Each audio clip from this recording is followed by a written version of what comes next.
मतलब secondary class देख लो इसमें। एक लो होता है कि प्रिंसिपल ऑफ होमोजेनिटी, वो होता क्या है कि मान लो कि आपने एक कंटेनर है, इसमें लिक्विड भरा हुआ है, ठीक है, वो फ्लूइड भरा हुआ है। तो उस केस में मान लो आपने 2 पॉइंट्स बनाए, यहाँ पे ये बोल दिया कि यहाँ पे एक P पॉइंट है और यहाँ पे एक Q पॉइंट है।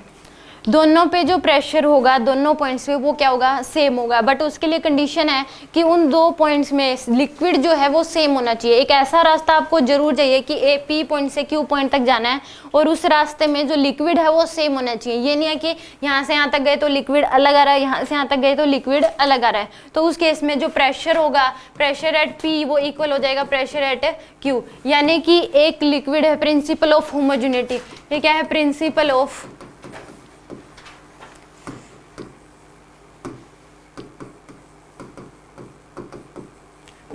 ऑफ होमोजेनिटी, कि अगर एक लिक्विड है सेम हॉरिजॉन्टल लेवल पे 2 पॉइंट्स बना दिए और जो लिक्विड है वो होमोजेनियस है, यानी कि एक टाइप का ही लिक्विड है, तो उस केस में उन दोनों पॉइंट्स पे जो प्रेशर होगा वो क्या होगा, सेम होगा। यानी कि प्रेशर एट P इक्वल हो जाएगा प्रेशर एट Q। दोनों सेम हॉरिजॉन्टल लेवल पे होने चाहिए। If 2 points are on same horizontal level and liquid between them is homogeneous, then pressure at both point will be same। इसी को बोलते हैं principle of homogeneity. If 2 points on same horizontal level, लिख लो इस बात को, if 2 points on same horizontal level, if 2 points on same horizontal level and liquid between them is homogeneous, and liquid between them is homogeneous यानी कि एक ही type का liquid है। If 2 points on same horizontal level and liquid between them is homogeneous, then pressure at both point will be same।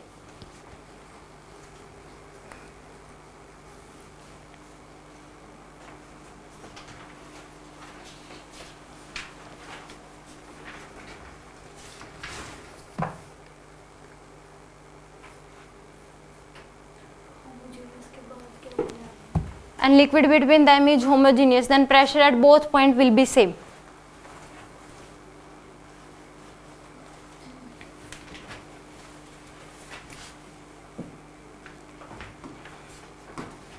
मान लो ऐसे बना दिया, एक U शेप की ट्यूब ले ली और इसमें लिक्विड भरा हुआ है ऐसे,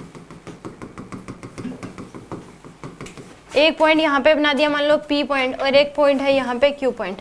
तो इन दोनों पॉइंट्स पे भी प्रेशर क्या होगा, सेम होगा। क्योंकि आप सोचोगे ऐसे जाएं तो यहाँ पे तो लिक्विड आ गया, फिर एयर है, फिर लिक्विड आ रहा है, तो इस केस में इससे कोई फर्क नहीं पड़ता। एक रास्ता ऐसा होना चाहिए कि उस रास्ते से जाओ तो लिक्विड जो है वो सेम आ रहा है। तो एक रास्ता ऐसा है कि P पॉइंट से Q पॉइंट तक जाए तो सेम टाइप्स का लिक्विड आ रहा है।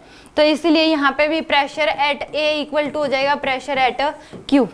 ये नहीं कि ऐसा सोचो कि एक रास्ता तो ये भी है, एक रास्ता तो ये भी है, तो इस केस में तो अलग अलग आ रहा है। ये तभी होगा कि जब ऐसा रास्ता होना चाहिए कि लिक्विड क्या आना चाहिए, उस केस में सेम आना चाहिए। तो एक ऐसा रास्ता है यहाँ पे, तो P से Q तक जाओगे तो लिक्विड क्या आ रहा है, सेम टाइप का आ रहा है। तो प्रेशर एट P इक्वल हो जाएगा क्या, प्रेशर एट Q। अगर आपको ऐसा, क्योंकि क्वेश्चंस इस टाइप के आते हैं कि यहाँ पे बताओ, तो उस केस में ये लोग कई बार लगता है कि ऐसे 2 पॉइंट्स दे दिए मान लो, तो उस केस में उन दोनों पॉइंट्स के कुछ पूछ ले, इसकी डेंसिटी बताओ या फिर ये प्रेशर बताओ कितना होगा। तो अगर वो दोनों सेम हॉरिजॉन्टल लेवल पे हैं और एक ऐसा रास्ता है कि उस रास्ते से आप जा रहे हो एक पॉइंट से दूसरे पॉइंट तक और लिक्विड जो है वो क्या आ रहा है, सेम आ रहा है, तो उस केस में प्रेशर क्या होगा, दोनों पॉइंट्स का इक्वल होगा।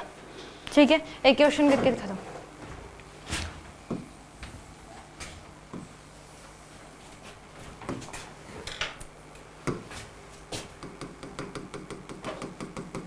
डिफरेंट लिक्विड फिल कर दिए, हाँ, यूट्यूब में, और फिर पूछ लिया प्रेशर, फिर तो और इन्फॉर्मेशन देगा ना आपको कुछ, और इन्फॉर्मेशन मतलब कि भाई यहाँ की डेंसिटी क्या है, इसकी हाइट कितनी है, किस पॉइंट पे पूछा गया है। मान लो मैंने यहाँ तक कोई और लिक्विड डाल दिया, यहाँ तक आधे ट्यूब में कोई और लिक्विड डाल दिया। ऐसे कर दिया कि जैसे कितने से लिक्विड, कितनी मैं वही क्वेश्चन दे रही हूँ कि कैसे पानी और बीच में ऑयल, हम्म, तब दोनों पॉइंट पे तो फिर उस केस में मान लो यहाँ से लेके यहाँ तक ऑयल है, फिर ऊपर पानी है, और यहाँ पे कहीं पे प्रेशर पूछ लिया, यहाँ पे पूछ लिया, या फिर यहाँ पे पूछ लिया, तो ऊपर की हाइट भी देगा आपको, ये हाइट भी देगा कि ये कितनी हाइट नीचे है, टोटल हाइट भी देगा, इसकी डेंसिटी क्या है, इसकी डेंसिटी क्या है, फिर कहाँ पे प्रेशर पूछा गया, वो ऐसी इंफॉर्मेशन जरूर देगा कि हम उसमें निकाल लेंगे।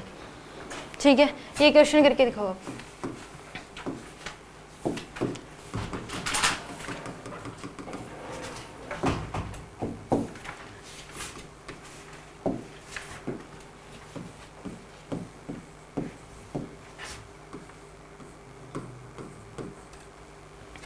ये अलग लिक्विड है, ये अलग लिक्विड है।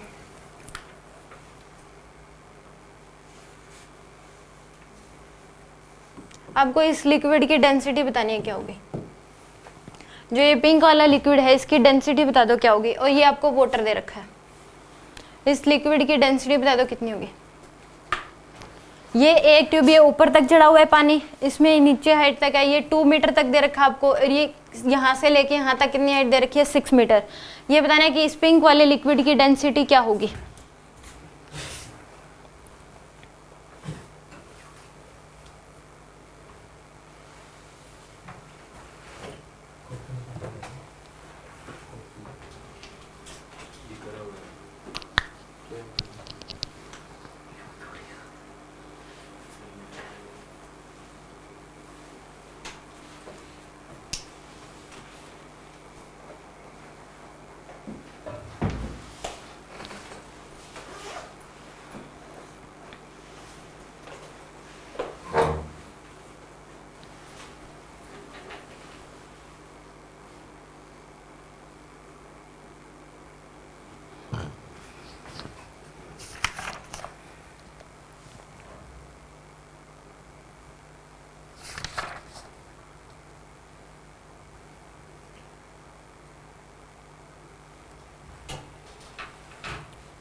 इसमें देखो कैसे कर लेंगे इसको, कि यहाँ पे एक ये मान ले, एक P पॉइंट यहाँ पे मान लिया आपने, और एक Q पॉइंट क्या मान लिया यहाँ पे। अब दोनों पे प्रेशर क्या होगा, सेम होगा, क्योंकि एक P से Q तक जाने में एक ऐसा रास्ता है जिसमें सेम टाइप का लिक्विड है, तो प्रेशर एट P इक्वल कर देंगे ये pressure at Q। Pressure at P equal to क्या कर देंगे, प्रेशर एट Q। तो यहाँ का प्रेशर कितना हो जाएगा, P नोड प्लस H रो जी, यानी कि 10 की पावर 5 प्लस H की वैल्यू 6 इंटू में रो की वैल्यू 10 की पावर 3 इंटू में G की वैल्यू 10 इक्वल टू, यहाँ का प्रेशर लिखोगे तो P नोड यानी कि 10 की पावर 5 प्लस H की वैल्यू 2 इंटू में रो की वैल्यू निकालनी है G की वैल्यू 10। तो 10 की पावर 5 से 10 की पावर 5 कैंसिल, ये आ जाएगा 6 इंटू 10 की पावर 4 इक्वल टू आ जाएगा आपके पास 20 इंटू में रो। तो रो की वैल्यू आ जाएगी 6 इंटू में 10 की पावर 4 डिवाइड बाय में 20, एक जीरो से कैंसिल 3, तो आ जाएगा आपके पास 3 इंटू में 10 की पावर 3, ये आ जाएगी आपके पास डेंसिटी। ठीक है, तो इस टाइप का क्वेश्चन देगा कि जिसमें ये वाला क्वेश्चन इसी से हो सकता था कि हमें ये पता होना चाहिए कि अगर सेम हॉरिजॉन्टल लेवल पे 2 पॉइंट दे दिए और उनके जाने का रास्ता जो है वो ऐसा है कि उनमें सेम टाइप का लिक्विड आ रहा है, तो उस केस में किसी भी डेंसिटी पूछ सकता था, या फिर कोई और चीज़ पूछ सकती है, हाइट पूछ सकता था, या फिर कोई और चीज़ पूछ सकता था इस केस में। ठीक है, तो वो इस तरीके से निकलेगा। आगे समझ आपको, कोई और डाउट इससे रिलेटेड? नेक्स्ट देखो,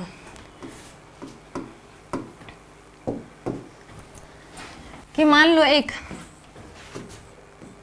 कंटेनर दे रखा आपको जिसमें लिक्विड है या फ्लूइड मान लो, ये क्या सॉलिड बार है, अंदर क्या है इसके कैविटी, ये क्या सॉलिड पार्ट है ये, और अंदर क्या है कैविटी है। एक्सपेरिकल बोल लो, अंदर से क्या है खाली है और बाहर से क्या है सॉलिड पार्ट है। तो उस केस में इसके ऊपर इस लिक्विड की डेंसिटी मान लो रो है, इसकी डेंसिटी क्या है रो एस। तो इस केस में जो एफ लगता है, इसका मास m है, रेडियस क्या है इसकी r, मास m है, रेडियस क्या है r। तो इसके ऊपर जो फोर्स लगता है, हमें पता था कि अगर एक स्फेरिकल जो बॉडी है, अगर वो आप लिक्विड में डिप करते हो तो उस केस में जो एफ लगता है वो mg/rd लगता है, और अपोजिट लगता है किसके, mg के, ऊपर की तरफ लग जाता है। बट अगर कैविटी हो, इन केस ऑफ कैविटी, जो एफ थर्स्ट फोर्स लगता है वो ज़्यादा लगता है। कितना लगता है, एफ थर्स्ट फोर्स की जो वैल्यू है एफ की वो होती है mg/rd प्लस में rho of liquid volume of cavity into में जी, इतना लगता है। ठीक है, mg/rd पहले तो इतना ही लग रहा था बस, अगर कैविटी नहीं है तो एफ थर्स्ट कितना लगता है mg/rd, या फिर rho of liquid volume rho vg इसके इक्वल लगता है। बट अगर कैविटी है तो उस केस में एफ थर्स्ट फोर्स क्या हो जाता है, बढ़ जाता है, वो कितना लग जाए mg/rd plus rho of liquid volume of cavity into में जी। जो शिप्स वगैरह तैरती हैं इतनी हैवी होती है वो इसी कारण तैरती है कि उस केस में नीचे कैविटी बहुत ज़्यादा बनाई जाती है। कमरे होते हैं नीचे से खाली, अंदर से खाली होता है, भर बाहर लोहा होता है, तो उस केस में ये ध्यान रखता है कि कितना टोटल मास ये सहन कर सकती है। वो हमेशा इतने ही अलाउ करता है कि टोटल मास इतना हो जाएगा, मान लो इतने पर्सन आएंगे, इतना सामान आएगा, तो कैलकुलेट करके बनाया जाता है कि उस केस में कितनी कैविटी अंदर जनरेट करनी पड़ेगी। जितनी ज्यादा कैविटी होगी उतना ही क्या लगेगा, एफ थर्स्ट फोर्स लगेगा, और वो क्या कर लेगा, mg को बैलेंस कर लेगा। अब कभी भी देखना शिप में जितनी बाहर दिखती है उससे ज्यादा अंदर होती है, और उस केस में वो अंदर से क्या होती है, उसके कैविटी होती है बहुत ज्यादा, जिसकी वजह से एफ थर्स्ट वो लगता है और वो इतने ज्यादा मास को भी हैंडल कर लेती है। यानी कि एफ थर्स्ट जो है वो किसको बैलेंस कर लेता है, mg को। ठीक है, तो आगे वो डूबती क्यों, क्योंकि ऐसा हो जाता है कि वो कैविटी में क्या हो जाता है, पानी भर जाता है, तो उसके से वो क्या हो जाती है, डूब जाती है। तो आप ऐसे ये भी कर सकते हो कि लोहे की चीज भी पानी में तैर सकते हैं, क्योंकि आपको क्या करना पड़ेगा, ऐसा लोहा ले लो और अंदर ज्यादा से ज्यादा कैविटी जनरेट कर दो, एक बॉक्स बना लो, अंदर ज्यादा से ज्यादा कैविटी जनरेट करोगे तो वाटर पे लोहा भी तैरने लग जाएगा, क्योंकि वो क्या कर लेगा, एफ थर्स्ट फोर्स लग जाएगा ज्यादा, और उस mg को क्या कर लेगा, बैलेंस। तो अगर कैविटी है तो उस केस में जो एफ थर्स्ट फोर्स लगता है वो किसके इक्वल लगता है, mg/rd plus density of liquid, ये वॉल्यूम ऑफ कैविटी, जो कैविटी का वॉल्यूम है वो इनटू में जी। ठीक है, rd क्या होता है, relative density rho S by में रो एल, यानी कि डेंसिटी ऑफ लिक्विड इन डिवाइड बाय में density of object, sorry rho S by rho L, density of object divide by में डेंसिटी ऑफ लिक्विड। यहाँ तक किसी को डाउट? एक पास्कल नाम का साइंटिस्ट था, उसने बताया, पास्कल स्लो दिया,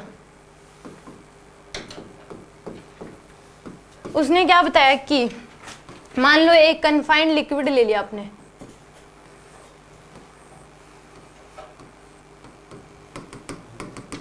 confined, this law is applicable only for confined liquid, this is valid only for confined liquid।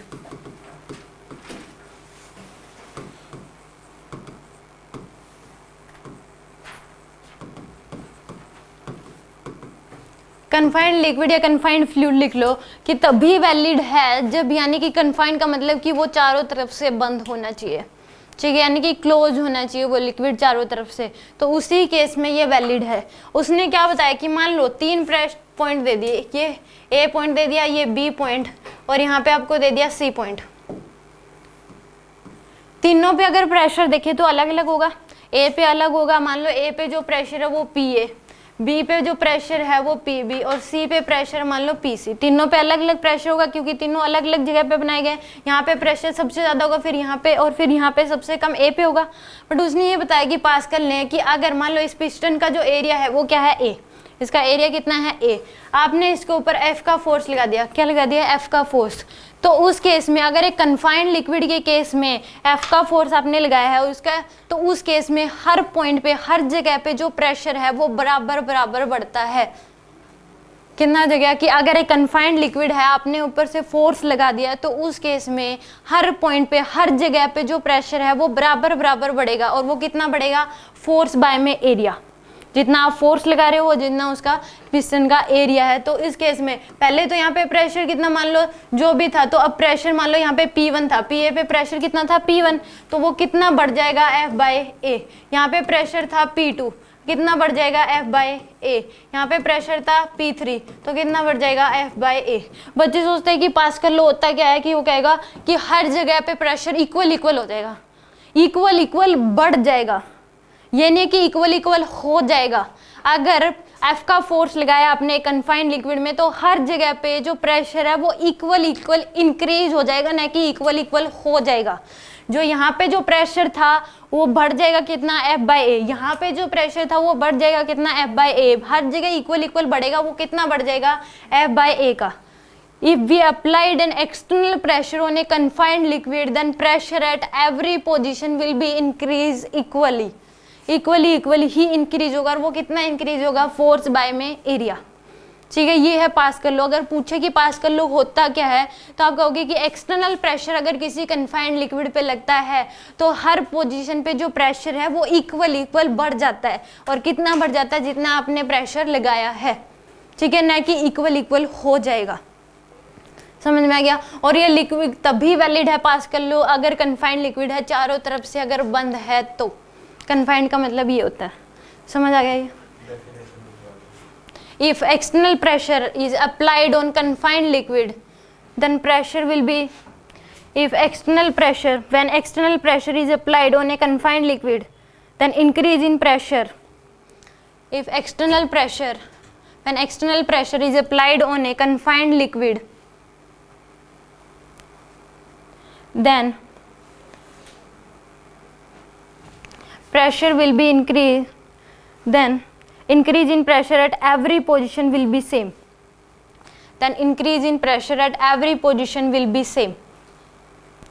If external pressure applied on a confined liquid, then increase in pressure at every position will be same.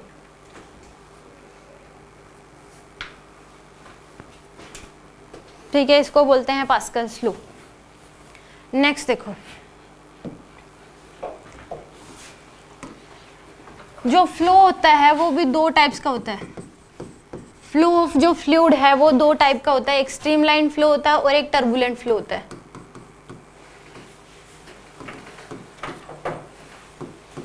एक होता है turbulent flow.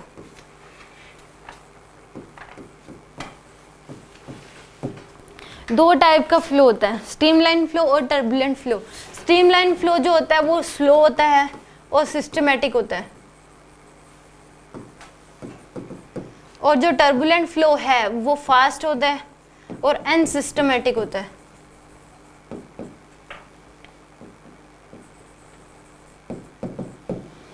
इसका मतलब क्या है कि अगर एक तो पानी जो है, मान लो यहाँ पे ये रिवर है, पानी बह रहा है ऐसे, तो हर जगह पे आप यहाँ पे देखोगे वही स्पीड है, यहाँ पे देखोगे वही स्पीड है, यहाँ पे देखोगे वही स्पीड है। एक होता है टर्बुलेंट फ्लो, मान लो कि पानी बह रहा है ऐसे, आपने मान लो यहाँ पे कोई पत्थर रख दिया, तो पानी क्या होगा, इधर उधर बिखरने शुरू हो जाएगा, उसकी स्पीड क्या हो जाएगी, ज़्यादा हो जाएगी, इधर उधर बिखरेगा, यानी कि अनसिस्टमेटिक तरीके से होगा। एग्जाम्पल ले लो, रियल लाइफ में आप टैप से पानी निकालते हो, अगर स्टार्टिंग में आप टैप खोलते हो धीरे से, तो पानी क्या होता है, धीरे स्लोली मूव करता है, यानी कि सिस्टमेटिक तरीके से उसको फुल खोल दो तो स्पीड भी ज़्यादा हो जाती है और वो अनसिस्टमेटिक इधर उधर फैलना शुरू हो जाता है।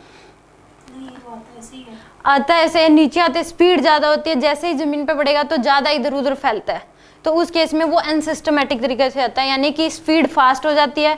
तो उसके स्लोवली खोलते हो, हम ये खोलते हैं कि धीरे से खुले, हमारे कपड़ों पे ना लगे, कभी ऐसे देखते तो धीरे से पानी आराम से आए नीचे, तो हम स्लोवली खोलते हैं उसको। पूरा फास्ट खोल दो कि कुछ टैब ऐसे होते हैं पूरा फास्ट खोल दो, पानी जो है इधर भी जाएगा, इधर भी जाएगा, आएगा ऐसे ही, बट उसकी जो शेप है वो थोड़ी ऐसे हो जाएगी, उस केस में शेप ऐसे रहेगी, फिर स्पीड बढ़ जाती है, यानी कि फास्ट हो जाता है, तो वो टर्बुलेंट फ्लो होगा। अगर आप धीरे से टैप खोलते हो तो स्लोली पानी आता है, तो यानी कि वो क्या हो गया, सिस्टमेटिक। कैसे हुआ उसमें, मतलब धीरे से खोला तो ऐसे ही आ रहा है ना, मतलब देखो, एक तो मान लो आपने टैप को खोला, ऐसे पानी ऐसे आता है, इधर उधर कम फैलता है वो, मतलब इधर चला गया फिर हल्का सा इधर गया। आप एक तो आराम से पानी ऐसे डालते हैं, एक ऐसे डाल दो तो स्पीड भी फास्ट होगी, वो फैलना मतलब एक प्रकार से वो अनसिस्टमेटिक हो जाता है। आप कभी भी ध्यान से ऑब्जर्व करना कि एक तो आपने धीरे से खोल लिया है तो स्लोली आएगा और अच्छे तरीके से स्पीड जो है वो सेम रहती है, बट आप क्या कर दो, उसको तेज खोल दो तो ऊपर स्पीड कम रहेगी, नीचे आते आते स्पीड क्या हो जाती है, ज़्यादा हो जाती है, और वो इधर उधर फैलता है। उस केस में आप ध्यान से ऑब्जर्व करोगे तो वो टर्बुलेंट फ्लो होता है। एक आप रिवर में मान लो शांति से बह रही है, वो क्या होगी, उसकी क्या होगी, स्ट्रीमलाइन फ्लो होगी। एक उसमें कहीं पे फास्ट है, इधर उधर फैल रही है, या फिर पत्थर आ जाते तो ऐसे फ्लो करती है, तो वो क्या हो जाएगी, टर्बुलेंट फ्लो। इसका क्वेश्चन आया था पेपर में कि एक होती है Reynold critical velocity. Reynold critical velocity वो क्या होती है वो सुन लो। स्ट्रीमलाइन फ्लो में तो स्लो होगा और वो क्या होगा सिस्टमेटिक तरीके से बहेगा। अगर जो टर्बुलेंट फ्लो है वो क्या होगा फास्ट होगा और अनसिस्टमेटिक होगा, यानी कि इधर उधर फैल जाएगा, स्पीड ज़्यादा हो जाएगी उस केस में। तो इस केस में एक होती है रिनोल्ड क्रिटिकल वेलोसिटी। वो क्या होती है, रिनोल्ड नाम का साइंटिस्ट था। टर्बुलेंट क्या होती है? क्या वही बता रही हूँ कि क्या होती है Reynold critical velocity. Reynolds critical velocity VC से रिप्रेजेंट करते हैं इसको। क्रिटिकल वेलोसिटी भी कहीं पे आपको मिल जाएगा। ये क्या होती है कि मान लो फ्लो जो है, अगर जो वेलोसिटी है तो उस केस में रिनोल्ड क्रिटिकल वेलोसिटी क्या होती है कि अगर जो स्पीड है पानी की वो क्रिटिकल वेलोसिटी के इक्वल है तो उसको भी स्ट्रीमलाइन फ्लो बोलते हैं, उससे कम है तो भी उसको क्या बोलते हैं स्ट्रीमलाइन फ्लो। बट जैसे मैंने एग्जांपल लिया टैब का, आप स्टार्टिंग में खोलते हो तो वो स्ट्रीमलाइन फ्लो होगा, तो उस केस में वो क्रिटिकल जो उसकी वेलोसिटी है वो क्रिटिकल वेलोसिटी से क्या है कम है या बराबर भी हो जाए तो भी उसको क्या बोलते हैं हम स्ट्रीमलाइन फ्लो बोलते हैं। जब हमने टैब को पूरा खोल दिया तब उस केस में उसकी जो स्पीड है वो क्रिटिकल वेलोसिटी से ज़्यादा हो जाती है तो उसको क्या बोलते हैं टर्बुलेंट फ्लो। इस क्रिटिकल वेलोसिटी की जो वैल्यू होती है वो होती है K नीटा बाय में रो आर। ये पाइप के लिए ही वैलिड होती है। बस क्या होना चाहिए, एक पाइप, मान लो पाइप है उसमें फ्लो कर रहा है, फ्लूइड फ्लो कर रहा है, तो उस केस में जो क्रिटिकल वेलोसिटी की वैल्यू होती है K eta by rho R होती है। K यहाँ पे होता है रिग्नोल्ड नंबर। K क्या होता है रिग्नोल्ड नंबर, हर फ्लूइड के लिए अलग अलग होगा, ठीक है। K क्या होता है यहाँ पे रिग्नोल्ड नंबर। इसकी जो वैल्यू है, अगर स्ट्रीमलाइन फ्लो है इसकी जो वैल्यू वाटर के लिए जो होती है वो लगभग 1000 के इक्वल होती है। इसकी वैल्यू वाटर के लिए क्या होती है 1000 के इक्वल होती है, ठीक है। तो इस केस में जो इसकी वैल्यू जो है वाटर की अगर स्ट्रीमलाइन फ्लो है तो उस केस में 1000 के इक्वल होगी। अगर टर्बुलेंट फ्लो हो गया, स्पीड बहुत ज़्यादा होगी, तो जो रिग्नोल्ड नंबर की वैल्यू है वो 1000 से क्या हो जाएगी ज़्यादा हो जाती है, लगभग 2000 के करीब इतनी हो जाती है, ठीक है। तो इस केस में क्रिटिकल वेलोसिटी क्या होती है K eta by rho R. K होता है यहाँ पे रिग्नोल्ड नंबर, नीटा होता है कोफिशिएंट ऑफ विस्कोसिटी। नीटा क्या होगा कोफिशिएंट ऑफ विस्कोसिटी।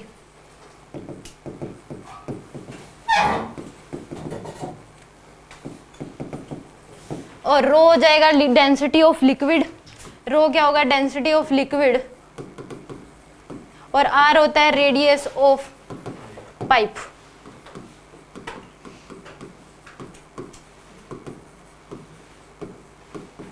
अगर इफ फ्लोइंग जो वेलोसिटी फ्लो ऑफ वेलोसिटी जो है लिक्विड की जो फ्लो कर रहा है, अगर वो वेलोसिटी क्रिटिकल वेलोसिटी के इक्वल है या उससे कम है तो उसको बोलते हैं स्ट्रीमलाइन फ्लो। अगर वेलोसिटी जो है फ्लोइंग लिक्विड की जो वेलोसिटी अगर क्रिटिकल वेलोसिटी से ज़्यादा है तो उसको बोलते हैं टर्बुलेंट फ्लो, ठीक है। कि अगर क्वेश्चन में दे दिया कि जो स्पीड है वो क्रिटिकल वेलोसिटी से कम है तो उसको स्ट्रीमलाइन फ्लो बोलोगे, इक्वल है तो भी क्या होगी स्ट्रीमलाइन फ्लो। अगर क्रिटिकल वेलोसिटी से ज़्यादा है तो उसको क्या बोल देंगे टर्बुलेंट फ्लो। लिख लो इस बात को भी नोट करके। If flow of velocity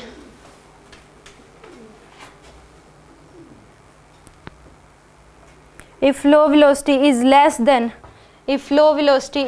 than or equal to critical velocity, if flow velocity is less than or equal to critical velocity, then the flow is called streamline flow.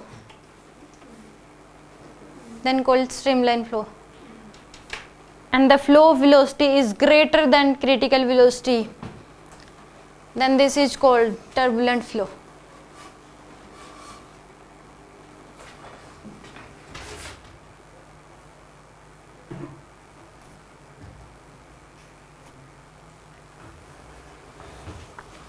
ठीक है, यानी कि क्रिटिकल वेलोसिटी की value हो जाएगी K eta bye में रो are. अगर आपको ये सब क्योंकि सबका गिवन होगा, अगर कोई और लिक्विड फ्लूइड दे दिया तो उस केस में रिग्नोल्ड नंबर आपको गिवन होगा, नीटा भी आपको गिवन होगा, उसकी डेंसिटी भी गिवन होगी, आर भी गिवन होगा।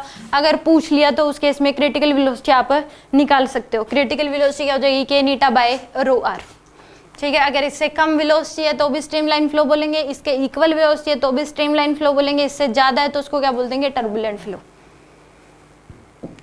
ए होता है वेंचुरीमीटर, एक डिवाइस होता है।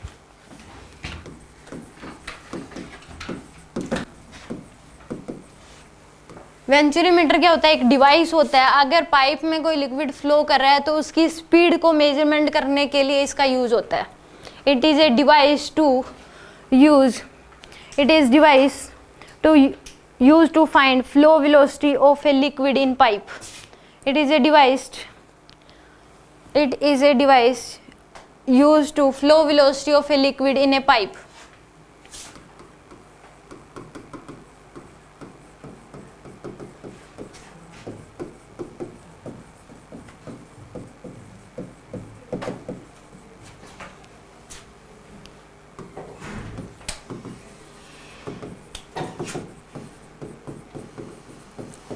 और it is based on Bernoulli's principle. ये क्वेश्चन आया था लास्ट ईयर कि वेंचुरीमीटर जो है किस प्रिंसिपल पे बेस्ड है, तो बर्नौलीज प्रिंसिपल पे बेस्ड है।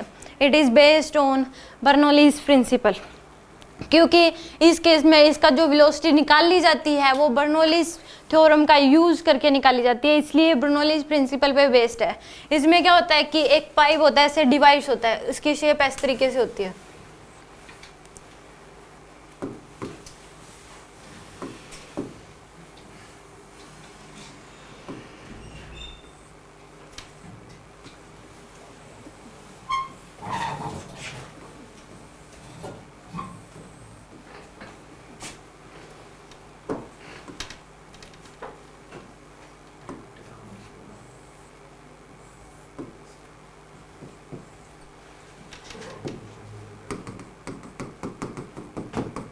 इस तरीके से पहले मोटा होता है, बीच में से पतला होता है और मोटा होता है, और दो ऊपर से पाइप निकले होते हैं। तो पाइप की कैसे स्पीड निकालते हैं? पाइप को काट दो, इसको क्या कर दो, फिक्स कर दो। तो इस केस में ऊपर एक में तो कम हाइट तक ऊपर चढ़ता है और एक में जो है वो ज़्यादा हाइट तक ऊपर चढ़ता है। जो ऊपर जो पाइप निकले होते हैं, एक में ज़्यादा हाइट तक ऊपर चढ़ता है और एक में कम हाइट तक ऊपर चढ़ता है पानी, क्योंकि यहाँ पे स्पीड कम है तो कम हाइट तक चढ़ जाएगा। यहाँ पे जो पाइप पतला हो गया, क्रॉस सेक्शन एरिया कम हो गया, तो स्पीड ज़्यादा होगी तो पानी ज़्यादा हाइट तक ऊपर चढ़ता है। तो इसमें बर्नौलीज थ्योरम का यूज़ करके ये डेल्टा एच निकलता है, और उस केस में इसका यूज़ करके हम निकाल सकते हैं कि इसमें कितनी स्पीड से पानी जो है वो फ्लो कर रहा होगा।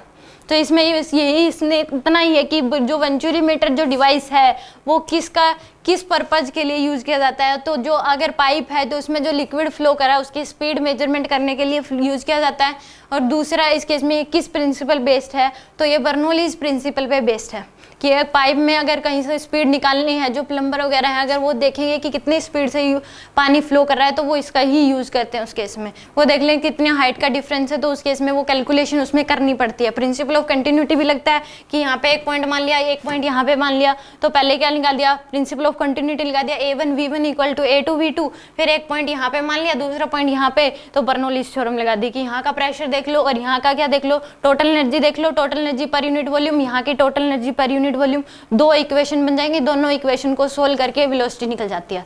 कैलकुलेशन तो फिर भी करनी पड़ती है। यहाँ पे हाइट का डिफरेंस होता है, ये मान लो h1 है, ये क्या हो जाएगी h2 हाइट तक चढ़ता है और दोनों का डिफरेंस मान लो डेल्टा h आ गया वो, तो उस केस में दो बार इसमें कैलकुलेशन यानी कि प्रिंसिपल ऑफ कंटिन्यूटी भी लगता है और बर्नौलीज थ्योरम भी लगता है। तो किस प्रिंसिपल पे बेस्ड है, तो बर्नौलीज थ्योरम का यूज करके इसकी वेलोसिटी निकाली जाती है। दो इक्वेशन बनेगी, निकाल भी सकते हो आप, इस केस में बड़ी कैलकुलेशन लंबी हो जाती है बस। तो इस केस में पहले A1 V1 equal to A2 V2 कर दो, वहाँ से वेलोसिटी निकाल लो, V2 आ जाएगी, V1 आ जाएगी आपके पास, फिर यहाँ पे प्रेशर देख लो कितना हो जाएगा, P नोड पोटेंशियल एनर्जी ये हाइट होगी, प्लस यहाँ का प्रेशर देख लो P नोड प्लस H रो जी, वेलोसिटी होगी हाफ रो V स्क्वायर, यहाँ पे वेलोसिटी क्या हो जाएगी half rho V square, V1 का स्क्वायर V2 का स्क्वायर, इसी को रेफरेंस मान लोगे तो पोटेंशियल एनर्जी क्या हो जाएगी, जीरो हो जाएगी। इसको सोल्व करके आपके पास क्या आ जाएगी, वेलोसिटी आ जाएगी। ठीक है, तो ये वेंचुरीमीटर अगर आ जाए, क्योंकि लास्ट ईयर बस इन्फॉर्मेशन बेस्ड पूछ लिया था इस केस में कि किस इन्फॉर्मेशन पे आधारित है। अगर हम क्वेश्चन प्रैक्टिस करते हैं तो उस केस में सामने आ जाता है, क्योंकि ऐसे ऐसे छोटी छोटी चीज़ें हैं बहुत सारी कि उस केस में बताने लग जाए तो कभी ख़त्म ही नहीं होती। तो इस केस में ये आ गया था तो इसलिए वो इसको बताना शुरू कर दिया। ठीक है, नेक्स्ट देखो कि हमेशा जो स्टिल फ्लूइड है वो हमेशा क्या लगाता है, ज़्यादा प्रेशर लगता है किसके, फ्लोइंग लिक्विड के कंपैरिजन में। Still fluid always apply more pressure as compare to flowing liquid. क्यों लगाता है, इसका भी प्रूफ हो जाएगा कि लिख लो कि still fluid always applied more pressure as compare to flowing liquid.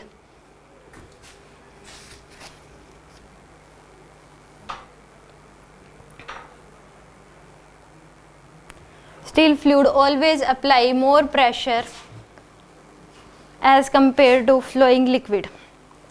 अब मान लो कि एक पाइप उसमें पानी फ्लो कर रहा था, एकदम से आपने यहाँ पे रोक दिया, एकदम से क्या कर दिया, यहाँ पे आपने रोक दिया, ऐसे चीज लगा दी कि पानी क्या हो गया, उसका फ्लो बंद हो गया। मान लो पाइप में पानी था, आपने आगे हाथ लगा लिया तो एकदम से आगे पानी निकलना बंद हो गया, फ्लो बंद हो गया, यानी कि स्पीड कम हो गई, उसको कर दिया। तो उस केस में कब प्रेशर ज्यादा लगाएगा, पहले फ्लो कर रहा था तब आपने रोक दिया या तब? रोकने के बाद जो पाइप है उसकी दीवारों पे क्या लगेगा, ज्यादा प्रेशर लगाएगा। तो पहले इस केस में बर्नौलीज थ्योरम लगाओ। तो पहले जब मान लो कि प्रेशर क्या था, P1 प्रेशर था, प्लस पोटेंशियल रेफरेंस इसी को मान रखा है, तो पोटेंशियल एनर्जी 0 हो जाएगी। काइनेटिक एनर्जी क्या हो जाएगी, हाफ रो V1 का स्क्वायर। बाद का जो प्रेशर है वो क्या हो जाएगा, P2। काइनेटिक आपने रोक दिया तो वेलोसिटी काइनेटिक एनर्जी 0 हो जाएगी, तो हाफ रो यानी कि ये 0 हो जाएगी, वेलोसिटी क्या हो जाएगी इस केस में 0, तो काइनेटिक एनर्जी क्या हो जाएगी इस केस में 0। इसी को मान लो दोनों के लिए पोटेंशियल एनर्जी लिखोगे तो दोनों के लिए सेम ही आएगी कि वो कितना रेफरेंस से ऊपर है, तो इसके लिए पोटेंशियल एनर्जी क्या हो जाएगी पर यूनिट वॉल्यूम रो जी एच आ जाएगी, ये तो कैंसिल।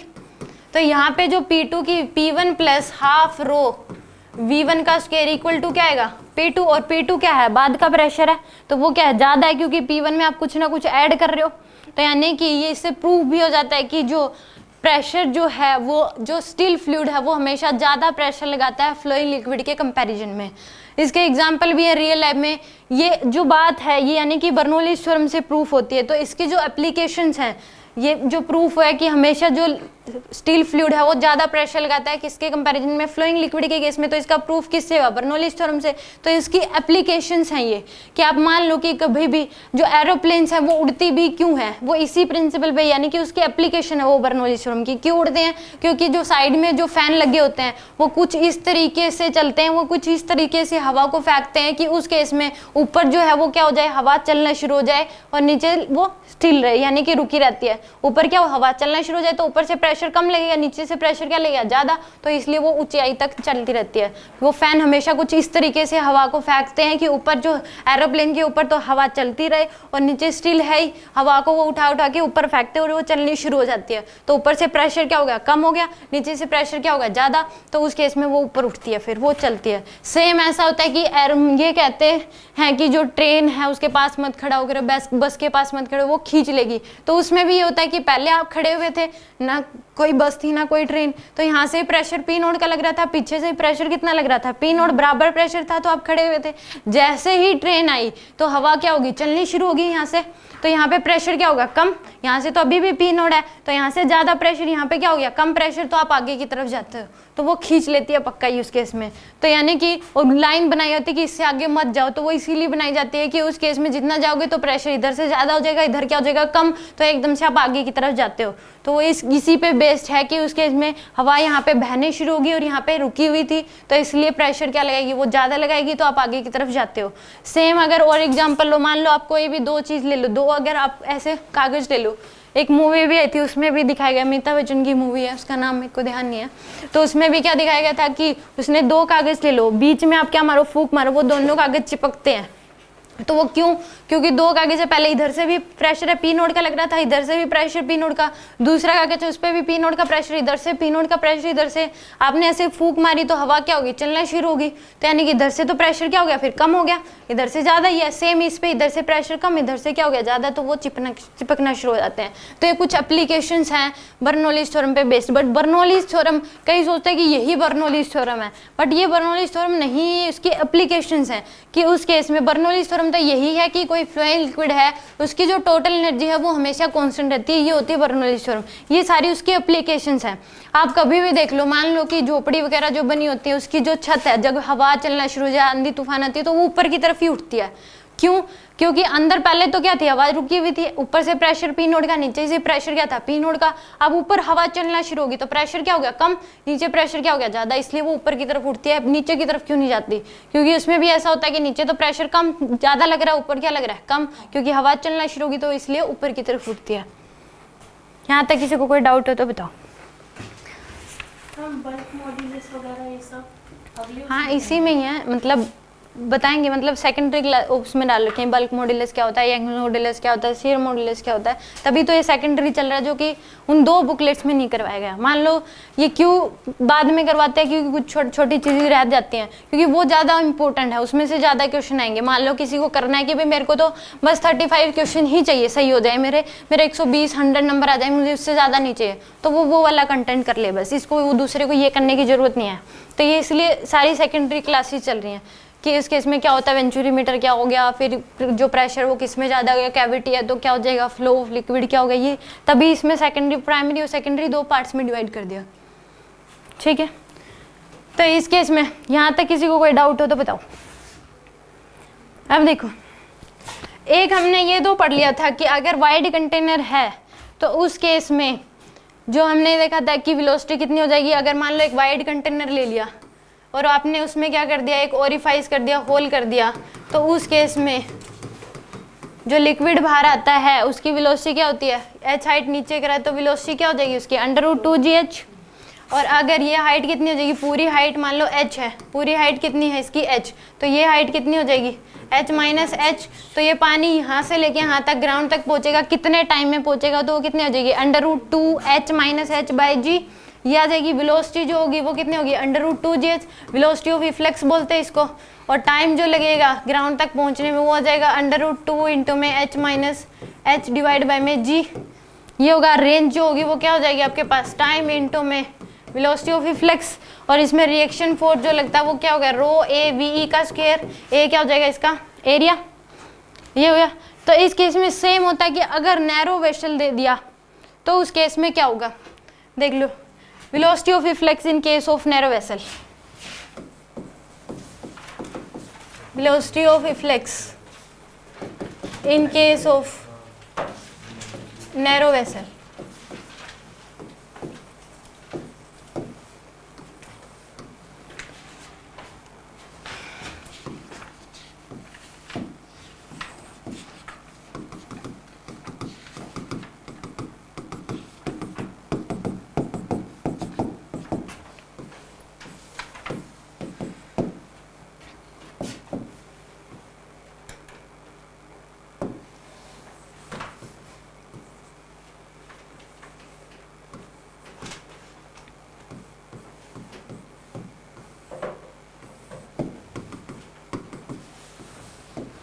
इस केस में जो वेलोसिटी ऑफ रिफ्लेक्स होगा वो √2gh नहीं होगा, क्योंकि बिल्कुल नैरो वेसल अगर लोगे तो पानी नीचे आता हुआ दिखाई देता है उसका। इसमें कि अगर एक तो मान लो बोतल है, एक बाल्टी है, एक बाल्टी में आपने होल कर दिया, ओरिफाइस कर दिया, और एक आपने बोतल में ओरिफाइस किया, तो बोतल में आपको नजर आएगा कि पानी नीचे हो रहा है, भी कम हो रहा है, बाल्टी में इतना नजर नहीं आएगा। एक उसी प्रकार एक बड़ा सा कंटेनर ले लो जो ऊपर रखी होती है टंकी वगैरह, तो वो ले लो, उसमें होल कर दो, एक बोतल में होल करो, तो उस केस में क्या होगा, बोतल में नजर आएगा कि स्पीड नीचे हो रहा है पानी, यानी कि पानी नीचे जा रहा है। तो सेम इसमें भी यहाँ पे जो स्पीड होगी वो नीचे जाते हुए दिखाई देगी। तो इस केस में जो वेलोसिटी ऑफ रिफ्लेक्स होता है वो होता है √2gh डिवाइड बाय में 1 minus small a square divide by में कैपिटल A स्क्वायर। इतनी होती है velocity of reflex. √2gh capital A इस कंटेनर का एरिया है, वेसल का एरिया है कैपिटल A, स्मॉल a है इस ओरिफाइस का एरिया। √2gh डिवाइड बाय में 1 minus small a square divide by में कैपिटल A का स्क्वायर। इसका प्रूफ भी हो जाता है, बर्नौलीज थ्योरम से ही होता है।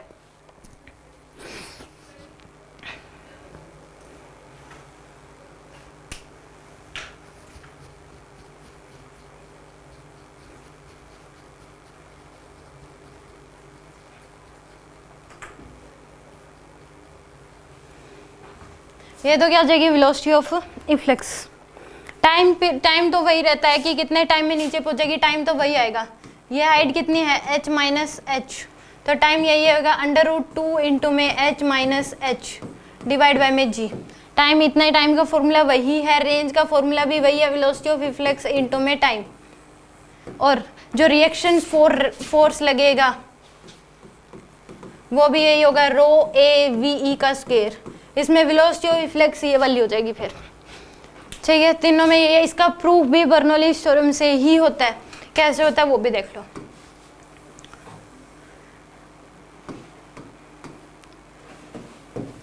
इसी को मान लो आपने क्या मान लिया, रेफरेंस मान लिया, ठीक है। यहाँ पे स्पीड v है, पहले प्रिंसिपल ऑफ कंटिन्यूटी लगा दो कि यहाँ पे एक पॉइंट आपने यहाँ मान लिया और एक पॉइंट जस्ट बाहर मान लिया, तो velocity of flux A V equal to क्या हो जाएगा, ए इंटू में वी ई। तो यहाँ पे ये जो वेलोसिटी है, कितनी वेलोसिटी से पानी नीचे कम हो रहा है, तो v आ जाएगा आपके पास A V E divide by में कैपिटल ए। ये क्या आ जाएगा आपके पास, वेलोसिटी, कितनी वेलोसिटी से कंटेनर में पानी नीचे की तरफ आ रहा है। पहले जो गाइड कंटेनर था उस केस में जो a into V equal to A into V E लगाते थे, वो जो लेते थे हम a बाय वो जो v है स्मॉल a बाय में कैपिटल A लगभग 0 के इक्वल लेते हैं, क्योंकि उस केस में वाइड कंटेनर है तो उसका एरिया बहुत ज़्यादा होगा और ओरिफाइस का एरिया क्या है, बहुत कम। तो ये वाली वैल्यू क्या लेते हैं, लगभग 0 के इक्वल ही लेते हैं उस केस में। तो इसमें वेलोसिटी ऑब्जर्वेबल होगी, उसमें ऑब्जर्वेबल ही नहीं होती, तो वो कितनी हो जाएगी, a into V E divide by में कैपिटल A। अब प्रिंसिपल ऑफ कॉन्टिन्यूटी लगा दो कि एक पॉइंट P इधर मान रखा है एक जस्ट आउटसाइड, तो यहाँ पे प्रेशर कितना हो जाएगा, P node plus H rho जी, ये होगा इस पॉइंट पे। ये ए पॉइंट मान लो, ये क्या है बाहर, जस्ट बाहर P पॉइंट। तो अब इतना प्रेशर होगा, pressure potential pressure energy per unit volume इतना होगा, plus kinetic energy half rho, और वेलोसिटी की वैल्यू ये पुट करोगे a इंटू में वी ई बाय में कैपिटल A का square, plus potential energy zero, इसी सॉरी पोटेंशियल एनर्जी जो होगी सिर्फ यहाँ का जो प्रेशर एनर्जी हो जाएगी वो तो क्या हो जाएगी, P के इक्वल हो जाएगी, P nought plus H rho जी। दूसरे इस केस में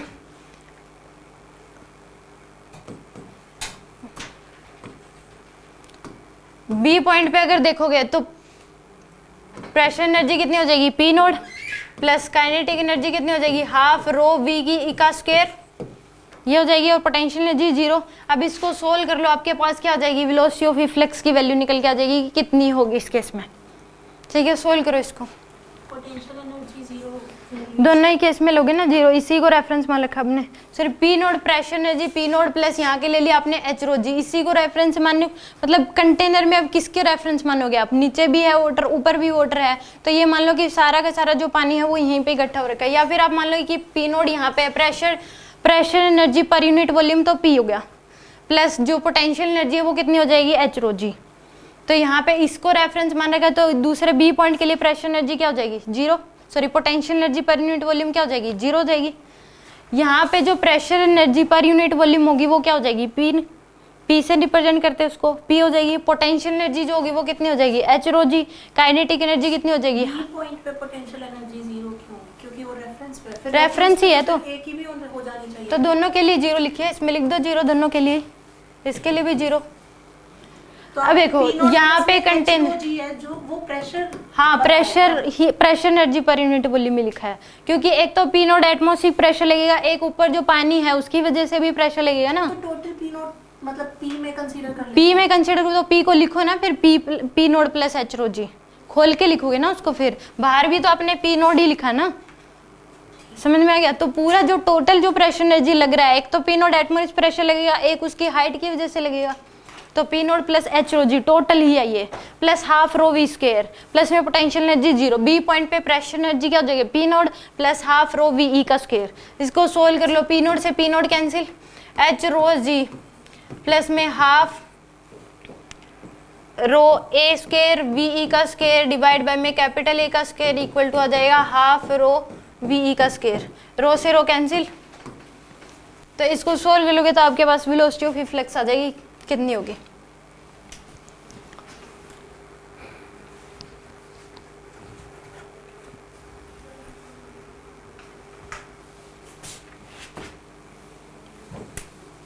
सोल्व करना है आगे कर लोगे।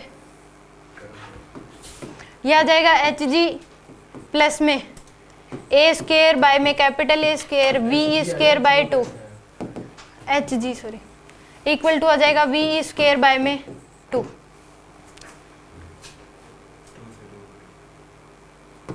ऐसे कैसे करते देखो इसके साथ मल्टीप्लाई में क्या करते हो आपने, इस वेलोसिटी को इधर ले आओ, ये 2hg प्लस में 2a स्क्वायर बाय में capital A square V square by में क्या आ जाएगा 2 इक्वल टू आ जाएगा वी का स्क्वायर। अब कैंसिल कर दो,